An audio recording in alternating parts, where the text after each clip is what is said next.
contractors, yung mga Chinese na contractor para daw sa design, nagbabayad na pala tayo ng interest kada araw. Magkano? Ha? Ang nakasulat kasi dito, interest rate, 3%, on the $90 million loan, 6.10%. So sa kabuuan sa piso, bawat buwan mga magkano? Ha? Sa piso? Total, total daily charges. Ito, basta yung total is 1,020,887 ang binabayaran ng gobyerno per day. Per day, 1 million. Oh my God, biro mo. Come on. Ay nako, totoo po ito. Ayan yung aming computation po ito mismo ng ng mga nag-aral. Kaya nga para kasi sa akin, gusto kasi talagang ipilit ni Pangulong Arroyo na ito'y itapos. Dahil legacy daw niya yan sa kanyang pagtatapos ng termino sa 2010. Kung bababa siya sa pwesto, kung may eleksyon. Pero itong sinasabi na sinasabi na nila na kahit na all systems go ito, hindi pa rin matatapos ito ng 2010. So kahit na anong ipilit niya, talagang hindi aabot. Ngayon, yung pinipilit pa rin yung legacy na yan, baka naman yan, noong una nila itong pinanaginipan noong 2004, ay hindi na akma sa mga panahon ngayon. Nakulang na ng pagkain ng buong mundo, napakataas na ng presyo ng gasolina, 90% ng isda sa dagat ay ubos na, ang mga punong kahoy, 90% ay kalbo na rin sa mga bata. Yung mga yan nasusulat din. Revelations sa Biblia.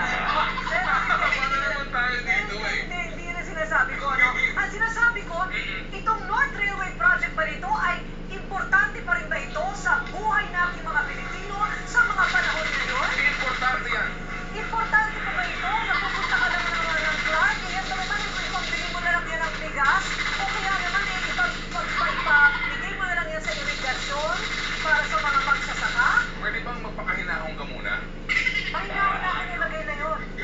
Hindi pa ako tumatayo. Pare na nakabot mo Para sa akin, sa ganang akin, itong mass transport system na ito ay napaka-importante. Para sa akin, kung ano ho yung orihinal na pagkasunduan natin, doon po tayo. Yung pong dalawang ginoo, si Ginoong Gary at si Secretary Ed, nangako na kanilang ipaglalaban perhaps hanggang Plaza Miranda yung orihinal na hanggang $500 milyon lang tayo dito. Sabi nila, hindi ho ba? Para sa akin, tuloy ang proyekto dahil ito'y napaka-importante proyekto, lalo na ho, mataas na ho ang presyo ng gasolina ngayon, di ba? Mass transport system from Caloocan to Clark eventually, Pampanga. Pangalawa, let's give this gentleman the benefit of the doubt.